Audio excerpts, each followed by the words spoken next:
Hello everybody and welcome to Omnipoke, the channel that brings you guys everything Pokemon. I'm Jack and today I'm here with Joe doing our yearly sort of Nationals talk for the UK Nationals. Usually the two Nationals, the UK and the US, are relatively similar, but this year there's been a bit of a difference. We do not have Fates Collide legal for our Nationals. So the two formats are slightly different so that you can expect an updated US version in the next couple of weeks as well. But we wanted to get this out there for the UK Nationals happening in actually a week and a half. It's a lot closer than I realised. So we left it a little bit late, but you know, better late than never. So we're going to jump straight in with the first deck. Okay, so Joe, if you want to start us off with Night March. Yeah, so these are in an arbitrary order. It's not like a top 10 list or anything. These are just a bunch of different decks that you could pick. The first one is probably going to be Night March that we'll chat about. We know that just with a battle compressor engine, it's super consistent, very fast. You have very few dead cards in your deck, so you're pretty much end-proof, or I guess it's Judge or Ace Trainer at the moment. So you're not really worried about any sort of hand disruption, and you just race stuff basically. Use Target Whistle to deal with Shaman. Against even non-EX matchups, you're most likely just going to race ahead in prizes. So you've got pretty good matchups against anything that isn't item lock. I think item lock are the biggest threats for Night March. In terms of matchups, it's happy against almost everything else. But like Vespiquen Vileplume, it's pretty much a coin flip. If you go first, you can set up a decent hand and start winning because you can set up Hex Maniac and stuff like that. But definitely like Trevor and Toad, I think those are unfavorable even if you do go first. So I never think you're too happy facing item locking decks. And there's also the threat of Greninja as well. Greninja's kind of 50-50-ish. I've been on the receiving end and the... So I played the Night March and the Greninja matchup against one another.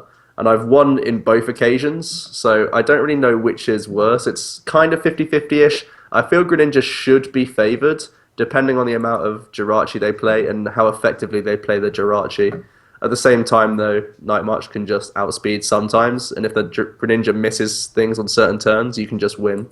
So in that matchup, it's very clutch to keep all your puzzles around, so that you can spam Hex Maniac for way more turns. Basically, use Puzzle as VS Seeker. That's the only advice I give for the Greninja matchup, but yeah, other than those sorts of things, Night March just races and wins a lot at the moment. Yeah, we all know how good Night March is doing at the moment. I think its biggest strength is how consistent and how fast it is. It has so much pace. It can really deal with whatever's thrown at it, bar one or two different specific Pokemon that we'll go over a little bit later on.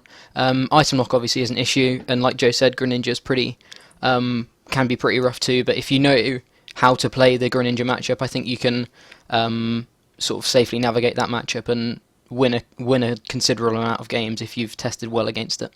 So yeah, Night March is the first deck that is kind of it was obviously going to be on this list. So yep. Okay, so next up we've got Yveltal. Yveltal has sort of a few different forms it kind of takes. It's moving more to the non-EX side nowadays. But yeah, you can see there's a lot of different Yveltal based cards we've got on the screen at the moment, just because you can sort of take a Yveltal deck in a few different ways, really. Like I said, plenty of non-EX options to deal with Night March. We've always known that Baby Yveltal is a really, really good Night March sort of counter. It's become less useful now. We've lost. Now we've got Fighting Fury Belt, but it still does well with, even if your opponent can't get their Fighting Fury Belts on, because it can one-shot both of the Night Marches for a single energy and helps reattach the energy as well, which is really nice.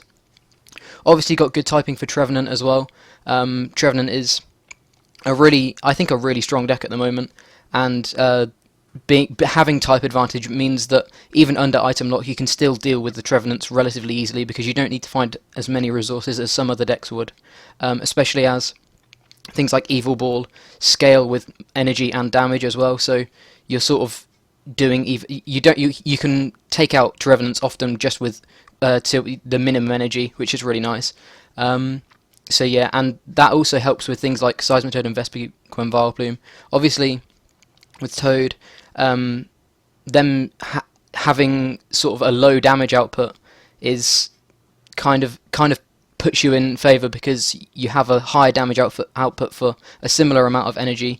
You can conserve energy with Cyclone as well if you manage to get enough energy on as well and you're using the EX, things like that. With Vespiquen, a really nice sort of little thing you can do with the Frightenite Yveltal as well is obviously being able to Lysander up there, Vileplume that's got the Floatstone on it, and then Frightenite means that they often don't even have the energy to be able to retreat out of that active position, which sort of locks them out of the game. And you can deal with their item lock that way, which is another nice little thing. So yeah, it has answers for various different decks that you are going to see around Nationals. Zoroark is obviously a really flexible card. It means that you're not worried about Lysander at all, really, provided you don't get there isn't some form of ability lock at the same time. And Zoroark itself has a pretty good attack and can deal with a couple of other Pokemon. And for that reason, that's why it's got pretty good matchups across the board. It's a little bit like Night March in that it can deal with a situation that it's presented because of how versatile the deck can be. It has a lot of options, and that I think is one of the real strengths of Yveltal. Especially with Gallade's Premonition as well, you can really sort of plan out your turns ahead, more so than some other decks can, because you have access to those top 5 cards. Obviously, Gallade in itself can be a bit of a consistency worry though, especially in Standard, because you can miss Maxi, and if you miss Maxi, the deck feels a lot clunkier and a lot slower, and you don't hit the resources you need all the time, which is a bit of an issue, especially when Gallade in itself, sort of once you don't get the Maxi, it's very hard to then get another Maxi because you often put all your resources into getting that turn 1 Maxi, and if you miss it, it often becomes a lot more difficult to get the Maxi as well. Greninja is another issue really, being able to outpace you on damage, being able to obviously they can shadow stitching your stand-in ability as well, which means that you don't have anywhere near as much maneuverability. You don't have Premonition as well. I think the sheer fact that Greninja can just sort of put its damage counters anywhere is another really strong, an important factor in a lot of matchups that Greninja plays against. And then finally, Mega Rayquaza Jolteon is a deck that's been seeing a lot more play as of late, and unfortunately it just kind of outpaces Yveltal a lot of the time. More so the Mega Rayquaza than anything, because it does as much damage, or as much or more damage for pretty much the same energy cost. And if you try and counter them with Zoroark, whilst it can work to some extent because you both work on your opponent's bench, they only need a smaller bench to be able to deal with your Zoroark. So sort of you can swing the game back into your favour slightly with Zoroark for a turn, but then they can swing it back into their favour by not needing much more to bench, so it kind of only works for a little bit of the game before they can sort of flip it back in their favour. So Mega Rayquaza Jolteon can be a bit of an issue, I think. Yeah, I definitely agree with everything there. The deck really seems to, like you were saying at the start, go back to a non-EX build. I think a 2-2 Yveltal split is becoming more and more common. Pitch Black Spear is such a good attack, and Fright Night gives you options, like you were saying, against stuff like Vespiquen, which is really important to have. Also, I think it's weird. A lot of people are moving away from Maxi now, definitely because Mega Manectric is way less popular. Gallade doesn't offer the same sort of things it used to, especially because you can miss it. So I think more and more people are going towards thick Zoroark lines, playing at least 1 break, sometimes 2. And just that foul play attack gives you so many options against different things for such a cheap cost. It's a very efficient deck. We know why Cyclone conserves energy. We have recovery with Yveltal. So we're pretty good against most of the item locking matchups, which is pretty good because then you have really nothing to fear throughout the day. Like, you're always going to go into a game with Yveltal and think you have a chance of winning. So that's an appealing deck for a lot of different players, just liking the fact that they can have a sit-down game with pretty much anyone and let their skill take them towards a win. Whereas some people go in with just good matchups on paper and hope you run into the right matchups. So Yveltal's one of these ones that will always be played by some players, and veterans like playing Yveltal just because they've stuck with it for so long and they just know the tricks that it can do, really. So next up we have Trevenant. We were just discussing it against Yveltal. That's pretty much its scariest matchup alongside Wailord, These are pretty much, well, the Yveltal's not quite an auto loss, but the Wailord definitely is an auto loss. Wailord plays probably 4 Rough Seas, and that alone is really awful. Just such a high HP count for Trevor. Even tree slamming away, you're just doing nothing. They have a lot of AZ, a lot of Cassius. You're never going to run through them. And they really only need to bench, like, they can bench 0 cards sometimes and just not worry about Silent Fear, like, ever, even if they don't have Rough Seas. So, Wailord is pretty much a loss. You're pretty bad against Yveltal as well. Bursting Balloon can sort of tilt it back in your favor. Stuff like Headringer and stuff can also do well. And just Red Card. Red Card's something that we see often in Vespiquen Vileplume.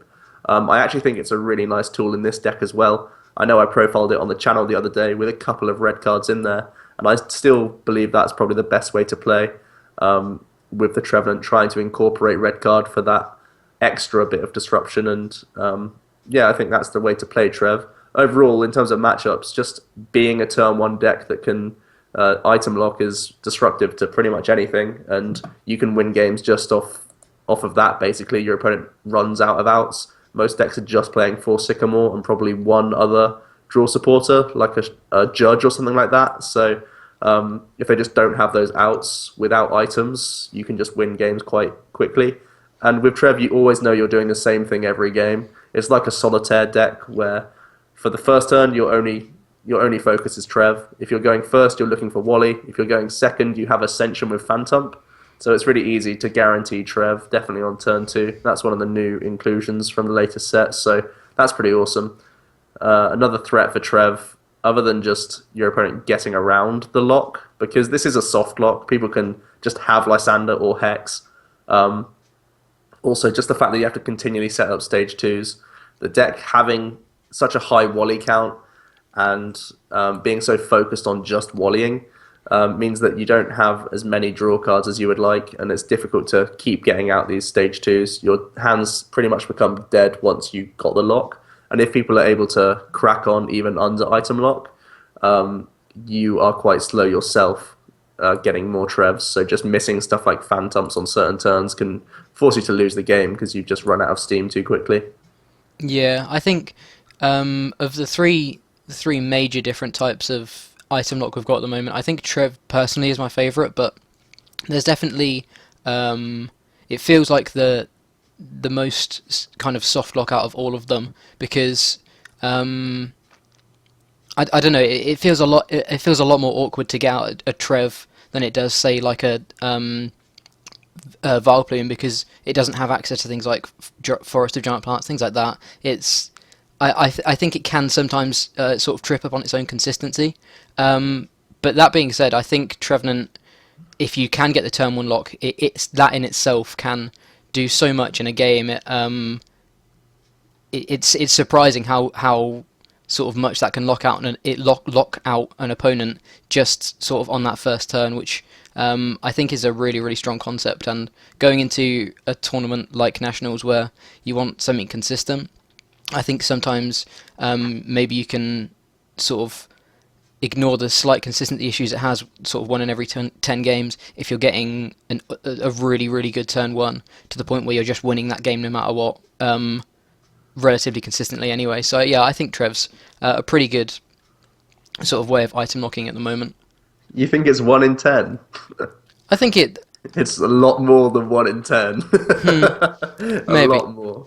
I think going back to what you were saying, comparing it to other decks like Vespiquen, I know like just 1 Wally, that's really easy to get. So I think it's as consistent in terms of getting the turn 1 item lock. But it's way less YOLO than Vespiquen. Vespiquen can just lose if it's like, oh man, you're playing Aegislash, I lose. Yeah. It's like, oh, you've got your Jirachis, damn, that really hurts me, I probably lose. Trevor, it has more answers to things and a slightly longer game approach than the Vespiquen, so I think that's what's more appealing to me. But Vespiquen is just all about, try and do pressure as quickly as possible, so it's more of a hyperactive deck, really, trying to be super quick. So it's a difference in play style. Trevor will try and win in like 6 to 8 turns, whereas Vespiquen will try and win in like 2 to 3. I think I'm basing it more. Personally, I've played Trevenant break more in expanded than standard. I've really not played it as much in Standard as I have in Expanded, and it feels so much more consistent in Standard because in Expanded because you have Jirachi. So I'm perhaps basing my statistics more on Expanded than Standard, but It's not 1 in 10. it's perhaps not 1 in 10. Okay, so another item lock we've got is Seismitoad. We knew Seismitoad was going to be on the list as well at some point. It's another really, really strong item lock, and because it's not based on abilities or anything, it's not like a Hex or a Lysander can stop the lock. It's once you're trainer locked for the turn, you are trainer locked for the turn, and there's nothing you can really do about it.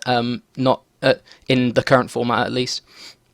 And especially with the way Toad's decks have been sort of evolving ever since the ECC mainly, they've been able to deal with Night March even better than before. Absol was an inclusion that not many people put in until I think it was the ECC that mainly sort of sprung Absol into the deck, and it's really, really done wonders for the deck. It means you have a really, really positive Night March matchup with all the disruption and being able to take multiple prizes in a turn. You can now sort of keep up with a Night March player, which is really, really nice. Obviously, you can play the Tina variant as well, meaning that if you can time your Tina right, and you know that they've perhaps gone through some of their resources, meaning that they aren't able to deal with all of the energy on the Giratina at once, you can stop them from even having access to their DCs for the rest of the game, so you can lock them out that way as well. Seismitoad is definitely pretty versatile, and its Night March matchup is really, really nice, which is definitely why it's a really, really good choice for Nationals on the whole, because if you can deal with Night March well, I think you're going to be dealing with a pretty large proportion of the field on the day, because Night March seems to be the clear-cut favourite at the moment for what a lot of people are playing. It's kind of play Night March or play a deck that can deal with Night March, and Seismitoad can definitely do that. Jirachi promo, just because this deck is so special energy based, Jirachi promo it is one way out of the lock. It doesn't stop the lock that turn, but it can stop the lock on subsequent turns, and if that is the case, that can give your opponent enough momentum to get back into the game. At the end of the day, Seismitoad doesn't have enough output to deal with things that can two-shot EXs. Seismitoad wins by taking 6 prizes, either taking a long game or taking 6 prizes, but a slow 6 prizes. Whereas if a deck can take quick prizes, Seismitoad can't keep up. Ideally, the Toad player locks them out of doing this, but having sort of not enough damage output to deal with that. If Jirachi promo can lead your opponent into being able to take these quick knockouts, then it can struggle to sort of get back into the game. And that is why at the next bullet point is not enough output to deal with Greninja or Wailord. You just don't have Wailord. It's a bit like Trevenant Break. You just don't do enough damage ever to be able to deal with Trevenant Break. And Greninja sort of they do more damage than you anyway, but they also have the snipes on any shamans you put down. They can just take 2 prizes on relatively easily. You have to be able to chain Hex against them, which is not inconceivable, but nowhere near as easy as something like Night March doing it, because you don't have the space to be able to put in your compressors and all of your things to be able to consistently get turn 1 Hex, which means you can just lose based on Greninja snipes, really. But yeah, if you can, I think if you don't think you're going to see much Greninja or Wailord, I think Seismitoad's a pretty good pick, simply because it is the least breakable item lock, I think, because you can never break it on the turn you are item locked. You are going to be item locked for a turn if your opponent has announced Quaking Punch. Yeah, I really like Greninja as well. I've been playing it in the last poke of each tournament. My only loss has come to a Vespiquen Vileplume. I even beat a Greninja somehow, but it was playing Octillery. I think Greninja should be really hard because they conserve their energy. Most of the time Toad is trying to Crushing Hammer everything away. They put it back to the hand, and like you say, the snipes just overcome you. The straight Toad build, I think, is probably the superior list right now, just because in mirrors you have the higher amount of disruption if they are playing the Tina build. And if someone goes Giratina against a Toad deck, like they lose because you're allowed to use all your hammers to just get rid of all the energy on the board quite happily, and then you can VS Seeker back disruption supporters and stuff. So I think it's got to be straight Toad if you're thinking about going ECC. If you're considering Tina, I think probably a 1 or 2 count with just 1 or 2 double dragon, just so that you can have a better matchup against Mega Sceptile, Mega Manectric, and Mega Ray. And then you can, if you just play like 1 or 2 Tina and 1 or 2 double dragon, you can fit in puzzles, and puzzles are actually pretty cool in the deck. So I think there's still creative options for Toad. Dealing with Greninja is hard. Definitely if they play well. But there's certain techs you can play, even stuff like Delinquent to get rid of their rough seas and slowly punch through them. I think what you were saying about the Hex is it's different for Night March because they can Hex and pressurize a prize each turn. If we're hexing, we're doing 40 damage, and we can't hex like 20 times to take 6 prizes. So, yeah, Greninja's really rough. Just hope that Quaking Punch stops them getting the turn 1 ninja, but most of the time it's not going to stop them because it's super consistent. Even with stuff like Wally, they can just get around you. So, yeah, pretty sad dealing with Greninja or Whales, but other than that, Toad is pretty solid. On to Vespiquen and Vileplume. This is the real YOLO build of item lock right now. It's potentially turn 1 lock with Forest of Giant Plants getting into Vileplume, which is highly disruptive. Like we're saying with Trev, if you go first, your opponent can't even play a card, and they have to play with the 7 that they've got from their opening hand plus their top deck. And that sometimes, again, they just don't have the options in hand. They will lose the game because on your next turn, you're doing huge output with Vespiquen, normally between the 100 and 1-hit KO range of EXs, depending on what they need to do. If you're playing a non-EX, they don't have to commit much at all, so it's very easy for them. Gaining Revitalizer from Generations also just makes them go even more YOLO. The deck did have a small level of skill to it when you had to consider what you're compressing, but now knowing that you have 1 to 2 Revitalizer means you can just go, okay, I'll dump everything, and maybe I'll get back the things I need when I need them because I'll hit Revitalizer. So it's not a skill-intensive deck. You'll get a lot of playtime in the first 10 minutes of every game, but it's very repetitive. You are playing solitaire with yourself for this first turn of every game, and just hoping that turn 1 lock plus a large amount of damage is enough to win games. Red card is still something I would play because now Vespiquen Vileplume is probably the most popular Vespiquen variant. So if people see a Combi or an Oddish or even an Unknown, if you start Unknown, people will know that it's Vespiquen and they'll set up their hand size to get Hexes or Lysanders or Zerosics or whatever they want. Even Jirachi promos for the bench. These can be issues for the deck. So people will try and set those up on their turn if they go first and see what you're playing. So that's a challenge for the deck. When it was a Rogue, people saw a Combi, they wouldn't really fear item lock turn 1, but now that is the case. So red card throws that back into your favor where you just disrupt them all over again. And if you happen to hit it on the first turn, you don't really mind. It's an insta-play card, so pretty good stuff all around there. Vespi Flareon is pretty good against anything. Just if your opponent has the answers, they do. If they don't, they don't. That's pretty much all it is with Vespiquen. Yeah, that's kind of the way it is. I mean, Jirachi promo and Aegislash in a certain couple of matchups can be a slight spanner in the works, but I think if you can do what Vespiquen does best and you go first, sometimes your opponent can't even find those cards anyway. So I think if you do what Vespiquen Vileplume is meant to do, you're going to do well in the game, I think. Okay, so what used to be the more or the less rogue is now the more rogue of the two Vespiquen variants. This is sort of the more boxy Vespiquen variant where you kind of build your deck based on what you're expecting to see on the day.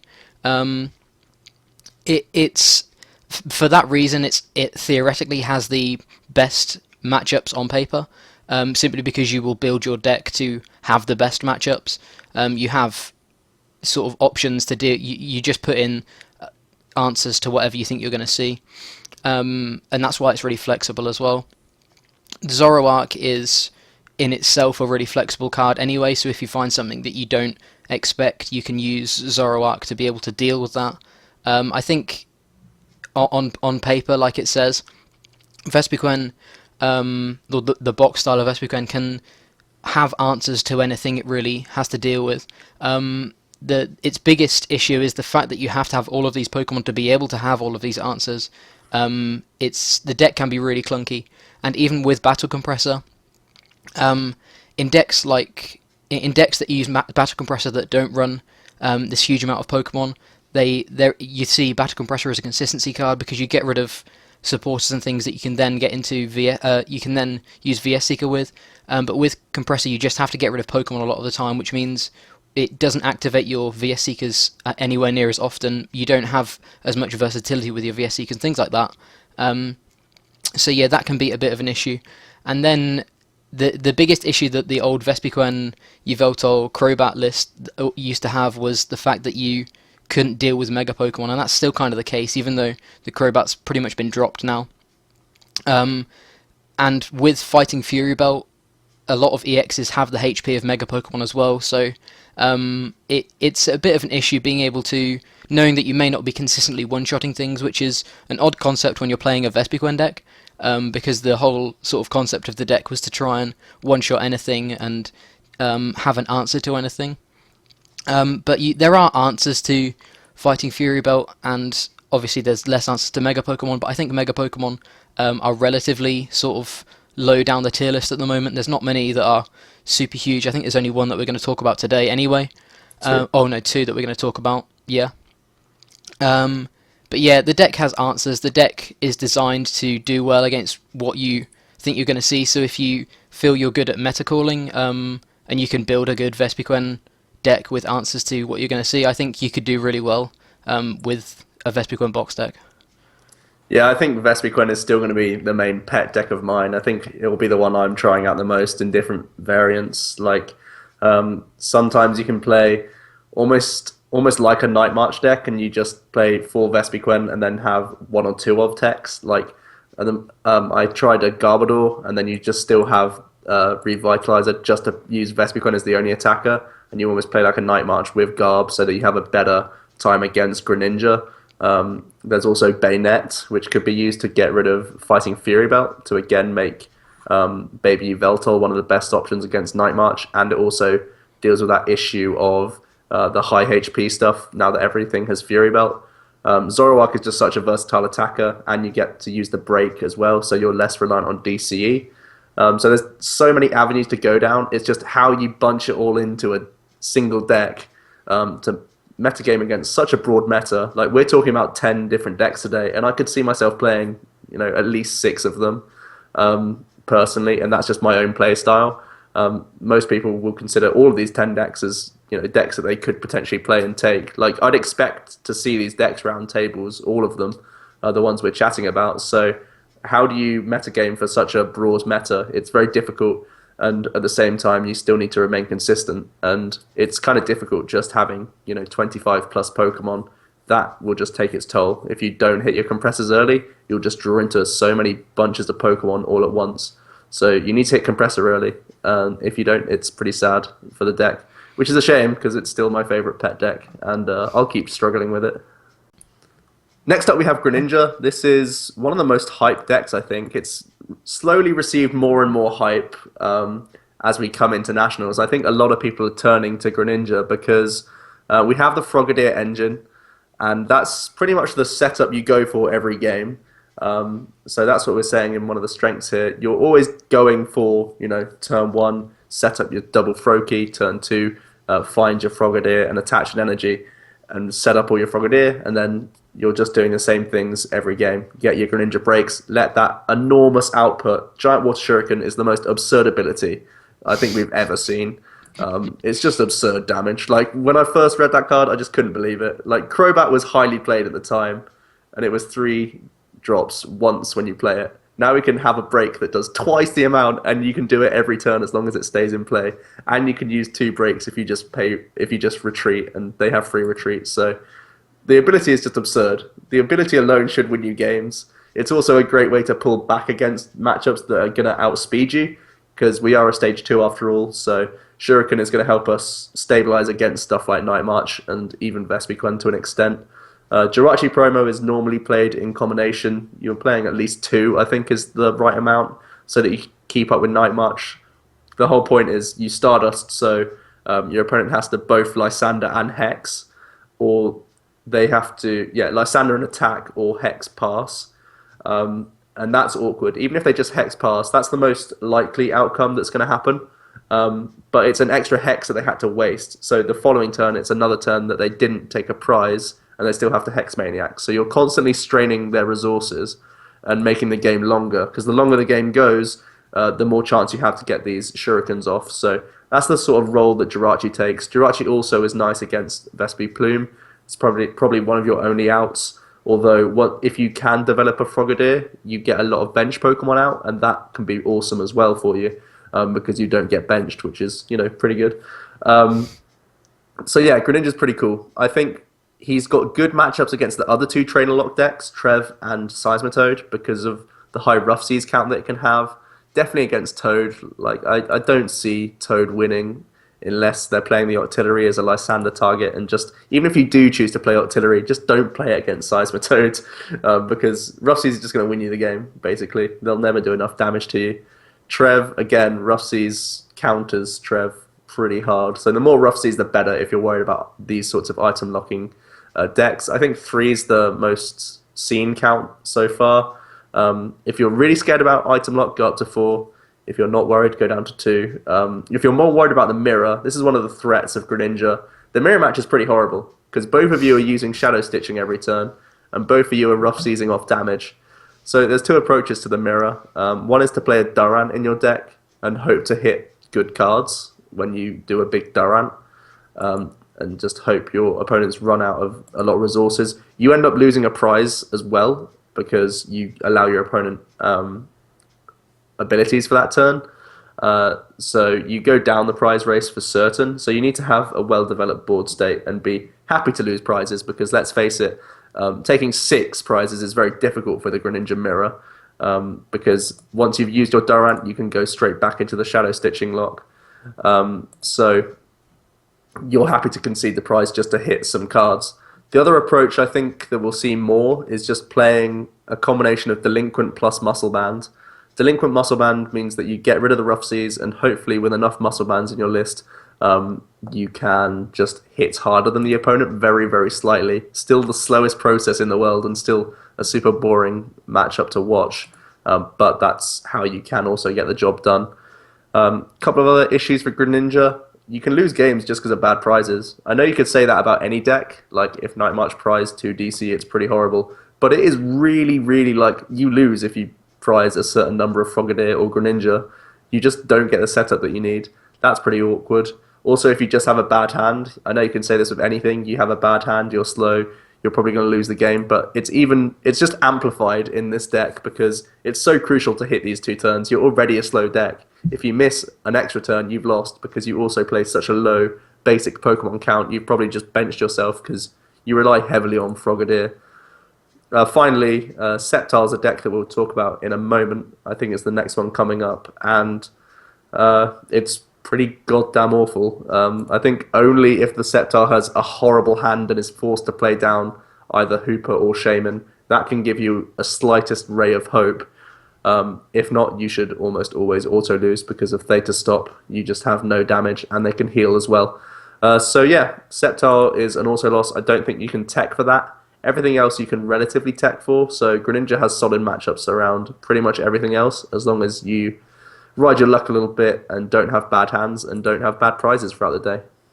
Yeah, I think Greninja's my personal favourite deck at the moment in Standard. It's a lot of I think the other thing that not that you didn't mention, but the other thing that is to mention with Greninja is it's a fun deck. It's a really fun deck to play. Even if you like don't do well, you're going to have fun with the deck. Just because when you do get this huge combo off, you just feel like you're controlling the board. There's very little your opponent can do, especially if you can get this setup off really early.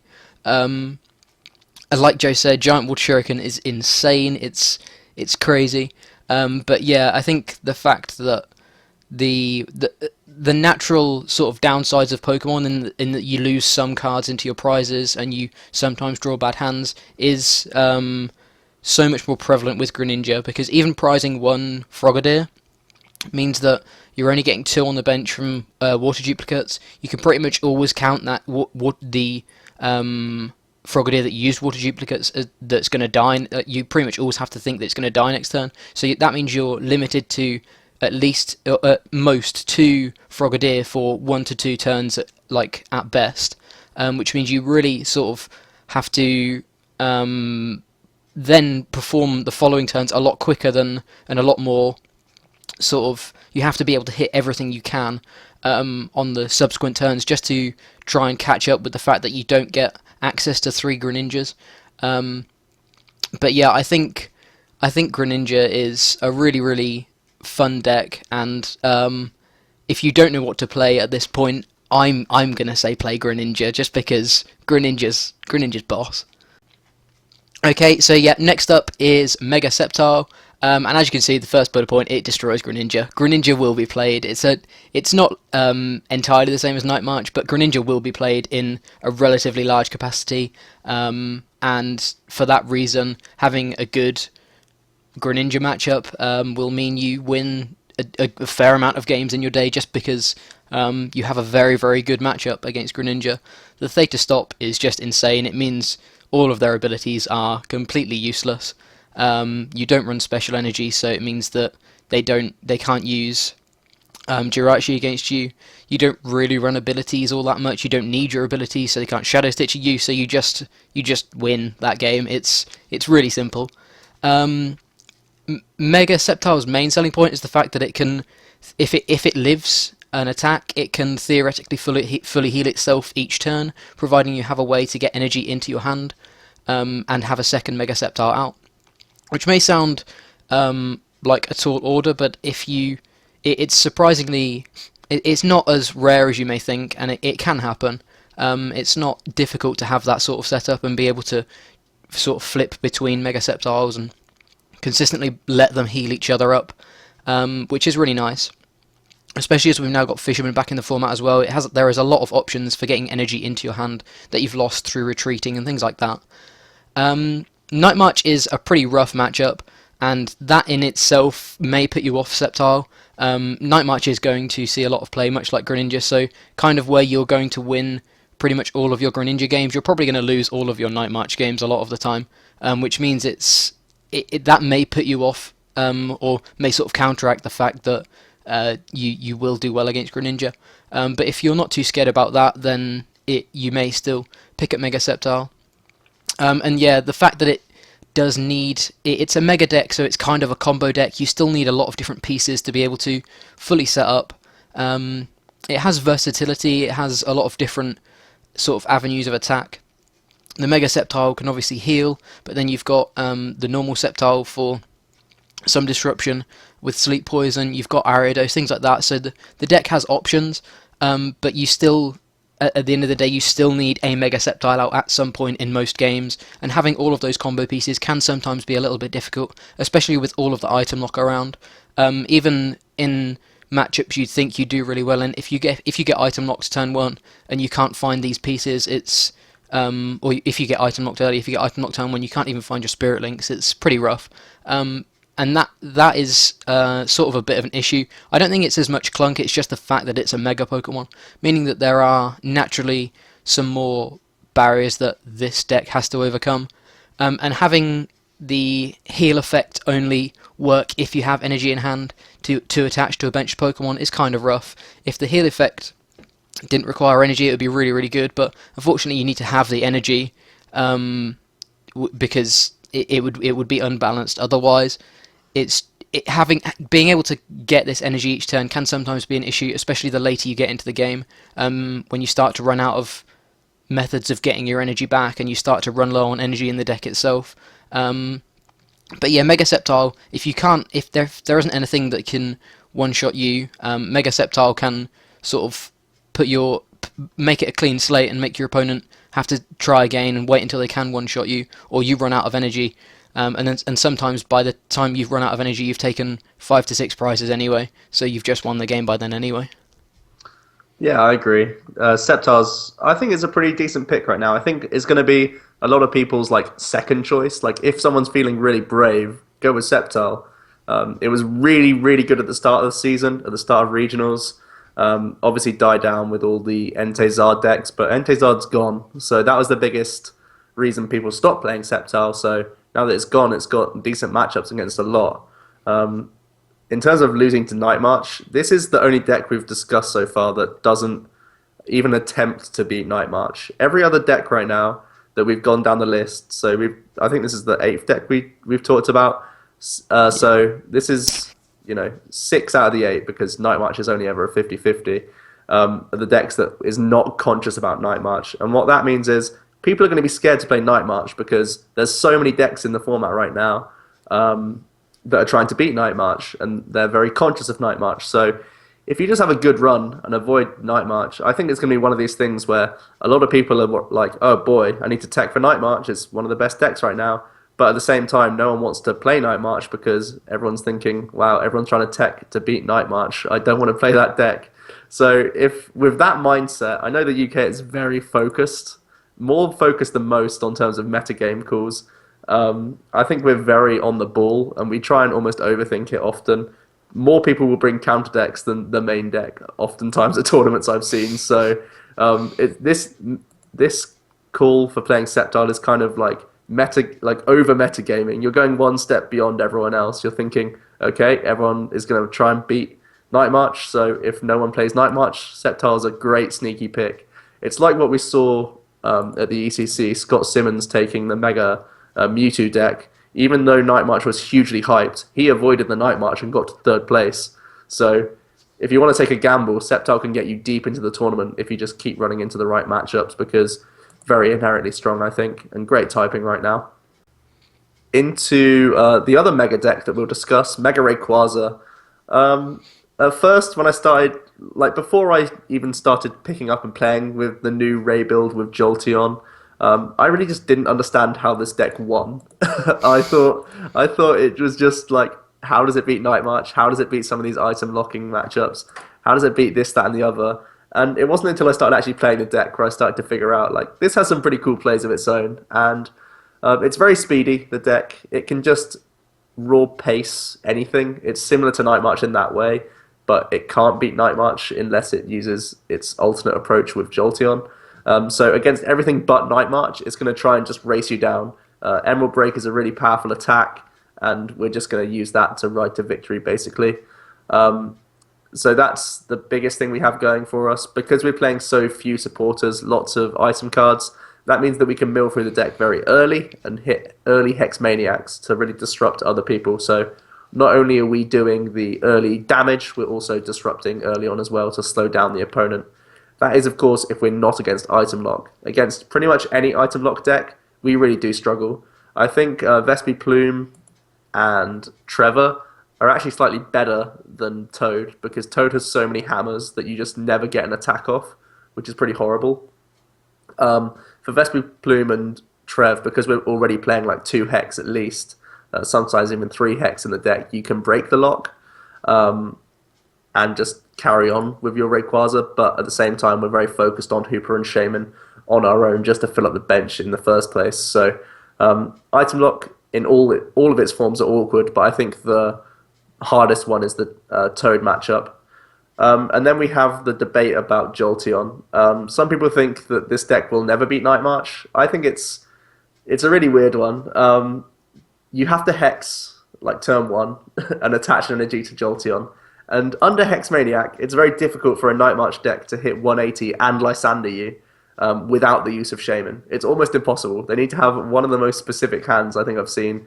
And a lot of Night March decks are now teching, the one enhanced hammer, the one megaphone, this, that, and the other. They're cutting down on Acrobike. And Acrobike is something that can help you dig without using your supporter or your abilities. So lists that are getting too techy and too greedy, they get punished by this approach because we Hex turn 1, get the attachment to Jolteon, Turn 2, we can DCE Jolteon or use the other attachment, whatever it is, and go into Jolteon and just AZ up the rest of our Pokemon.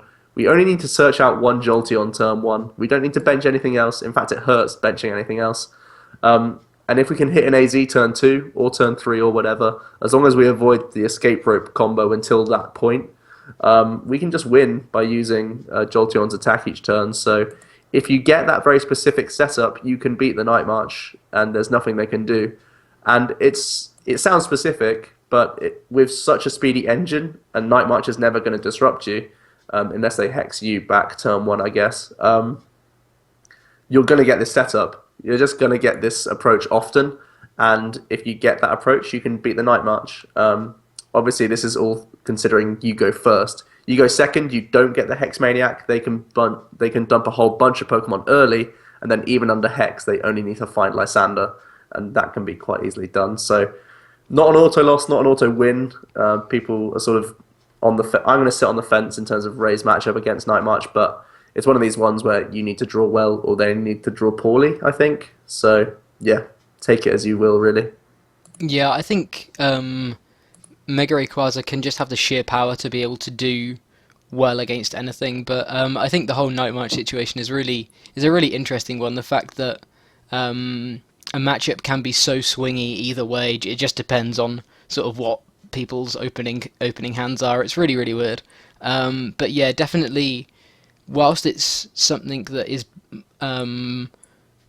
largely based on draws, it's definitely one to know how to navigate anyway. Because it's just useful to know like how consistently you can get this Jolteon out turn 1. It's like when playing the Vespiquen Vileplume deck or testing the Vespiquen Vileplume deck, you don't test against specific matchups, you test how quickly or whether you can get the turn 1 Vespiquen, turn 1 Vileplume. You kind of do that with the Night March matchup, you test whether you can get enough pieces to be able to threaten a turn 2 Jolteon and nothing else on the board for them to be able to win with. So yeah, it's definitely an interesting little matchup, but I think Ray's a pretty cool pick. So next up we've got Speed Giratina, probably one of the more rogue concepts that that we've got on the list.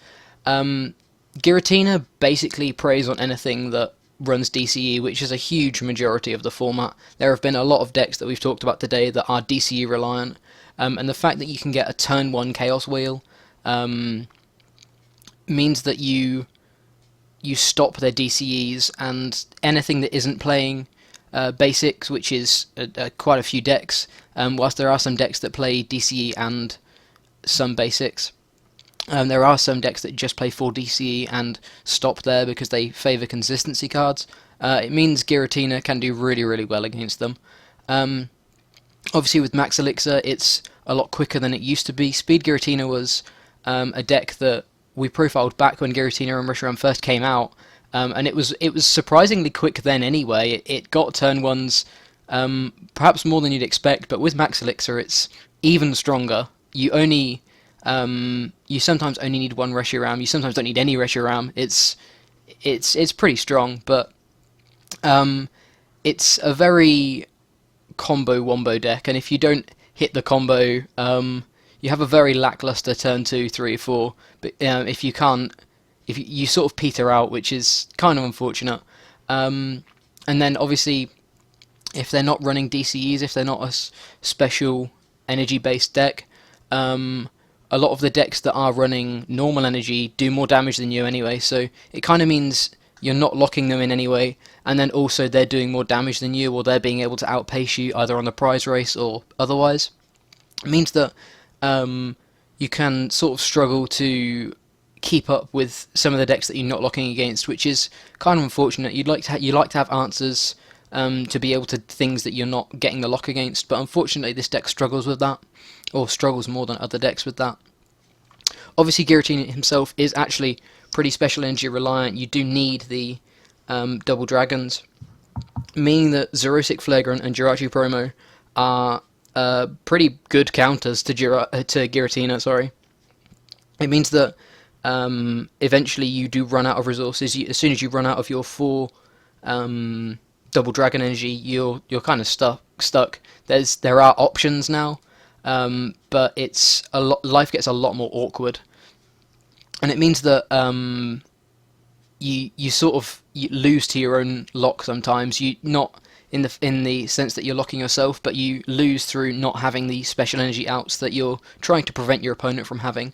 I think Speed Tina is not necessarily a risky play, but it's an unorthodox play, and I don't think people will be expecting it at all. And that itself can also win you games. Not teching against a certain matchup or not testing against a certain matchup means that you're just not prepared for that game, and you can lose a game or can go down into the second game just simply because you don't really know how to deal with the matchup as well as you do against some of the matchups like Night March, things like that that you will have been testing over the past few weeks.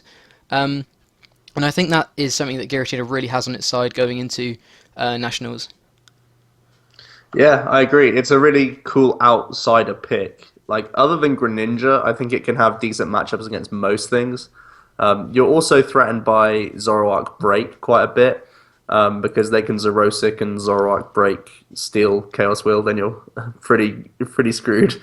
Um, but other than those sorts of things, I think you have plenty of good disruptive options against Mega Sceptile, even though they're not DCE reliant. They are a Mega at the end of the day, and we have the ability, which is pretty awesome. So um, just we know Giratina's really strong, so we'll just try and get him going quickly and allow that to disrupt people. Even if people are playing these Zerosics, I know Night March is often playing Hammer now with Puzzle, but because unlike in Totina, where they can get rid of all the energy at once, they're only killing one DDE at a time. So you can still race, you can still just Lysander Shaman, Chaos Wheel, Lysander Shaman, Chaos Wheel, and then once they get your fourth double dragon gone, you should have one prize left if you've played the game correctly, and then you can use Flareon to finish off the last prize or two, depending on which way you try to do it. Sometimes you have to kill the Night Marchers before targeting Shamans.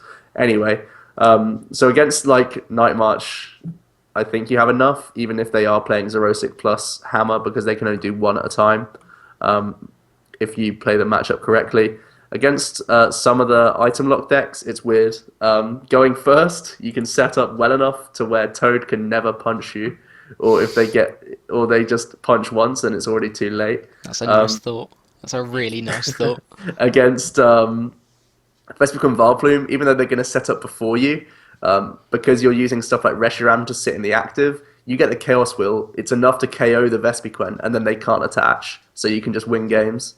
So yeah, Chaos Wheel is pretty good against these quad DCE decks, it turns out. So it's pretty cool. It's one I would like to keep my eye on, and I hope people. Again, it's one of these brave decks. Someone's got to be very confident and they would have had to have tested hard with the deck to be confident in it. But I think if you give it enough time, this deck could actually perform. So on to the final deck we'll talk about today. It's going to be Wailord Walls. So if you're ready for a long day and if you don't really want a lunch break, just play some Wailord. It's actually got really good matchups at the moment. Against the item locking decks, I think item lock is going to be... It's a safe pick for Nationals, and being such a large tournament, people like safe picks. And Wailord actually does really well against all the quote-unquote safe picks. Even Vespiquen Vileplume, because we're playing 2 Aegislash and 4 Fang Club, we can actually get into Aegislash quite easily under the item lock, statistically at least. And if you get the Aegislash, you win against Vespiquen Vileplume, and then against Trev and against Toad, we just have big old Wailord with Rough Seas. It takes them forever to deal with him, and we have Cassius, AZ, and all these things. We don't need the max potion. We have enough time to just win the game that way. In general, he's just out of range. His HP is 250. Everything on the list, I think, hits less than that, other than grass types hitting for weakness. So Wailord will just sit out of range and do his approach against literally everything. We have the different answers in the deck. You can tech for what you need. Aegislash is often going to be thrown in. You can even play one Giratina if you're worried about Mega Sceptile, or if you're worried about Mega Manectric or Mega Rayquaza, whatever. You can play a single Wobbuffet as well if you're worried about Greninja, because Greninja's an awkward matchup for you. So even just one Wob effect, even if they play Muscle Band, they can't one-hit Wob. So you can do what Wailord would do with a Wob effect, which is quite fun. Ironically, you can also do that against Sceptile. I learned that when I played against a Wailord deck months and months ago because it just played one Wob, and it kind of hurt because you can't poison them. But anyway, some of the threats. The Vespiquen builds that aren't just for DCE and basically anything that's not Vespivile. Oftentimes they're going to be playing Zoroark, which has basic energy, which can get around Aegislash, and also it means they're way less reliant on just the 4 DCE. Oftentimes they'll play Baby Yveltal to recover energy, so Wailord has a tougher time getting rid of all the energy to slow them down to where they can't attack anymore. So that's an issue. Also, just energy conservation decks. Like I was saying, Greninja's annoying, even if you do play the one Wob effect, which, by the way, I would encourage, because they always return the energy to the hand. Wailord is, like, it's safe once it gets rid of all the energy the opponent plays. That's not going to be the case against Greninja. Also, it's one of these awkward situations where Greninja can threaten a lot of damage all at once. It can threaten 2 Break Evolutions and an XY Greninja all in one turn. So that's 150 damage threat on top of the attack that it can do.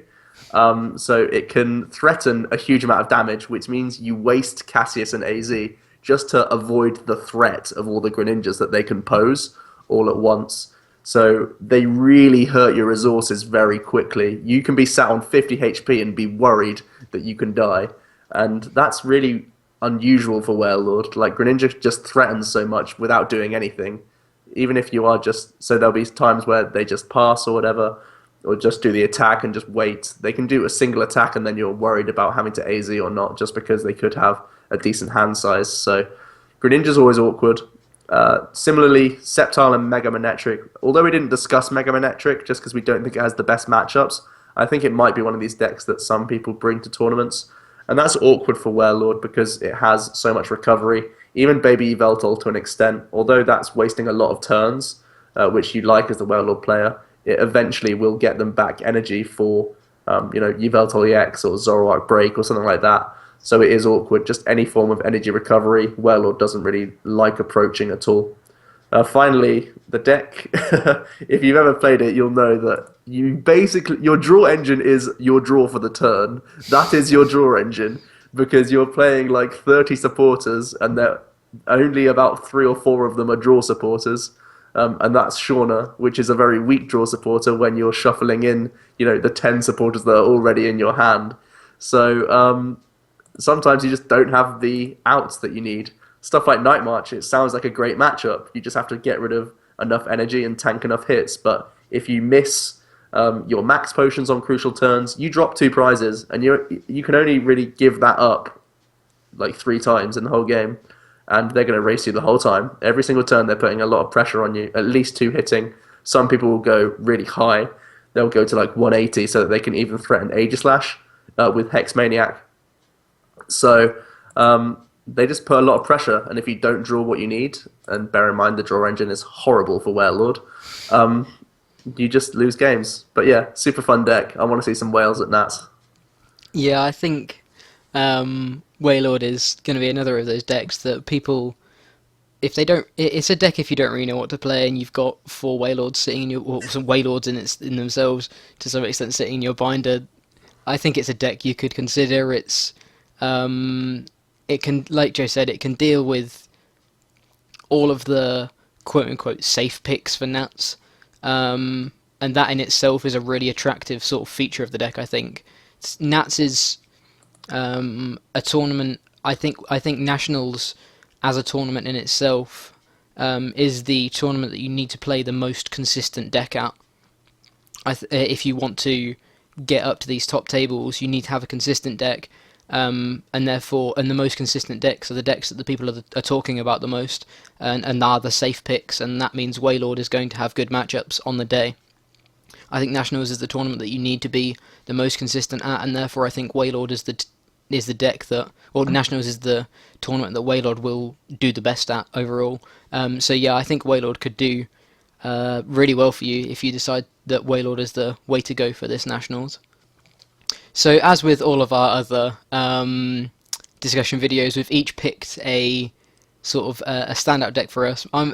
First off is me. I'm gonna say Greninja. I think if you want to do well, I think Greninja is a perfectly fine pick. But if you want to have fun, play Greninja. It's such a fun deck. It is easily my favourite card out of the new set. It's easily one of my favourite cards printed in a long time.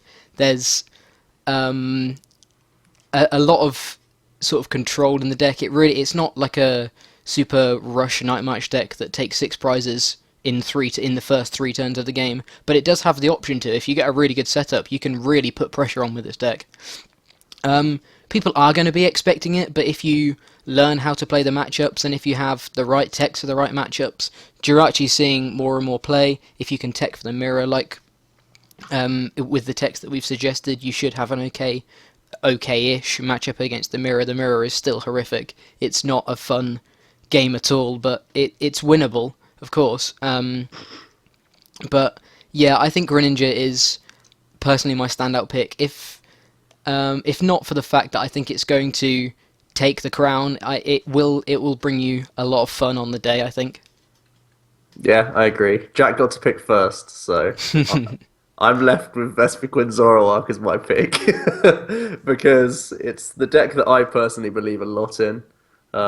I just think Vespiquen itself is such an inherently powerful card, and I also think pairing it with Zoroark and specifically Zoroark Break, two also really powerful cards. It's just a powerful combination that's also really flexible. Free retreat on the Vespi and stand-in from Zoroark gives you so many options just to outplay opponents, and you have good type coverage for Toad, for Trev, for Ninjas.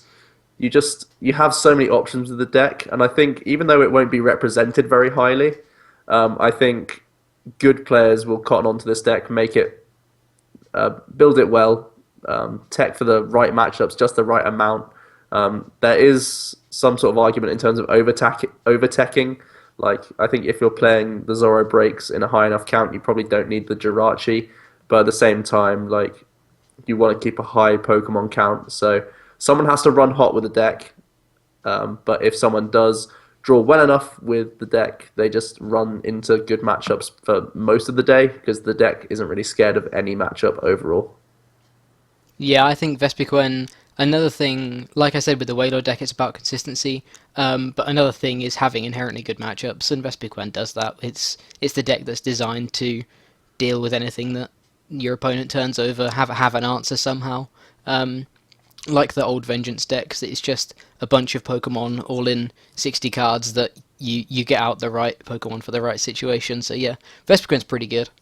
Okay, so yeah, they were sort of our picks, and in general, the kind of top 11 concepts that I think we can all agree that we're going to see at Nationals. There may be a couple of different archetypes that we missed off of the list, but that's not to say they're not necessarily viable. It's just that we don't think we think these 11 archetypes have the best matchups, and will do you well if you can play well and have a good day when it comes to hitting semi-decent matchups and good draws, things like that. But yeah, I don't know whether there's anything else unmentioned from us.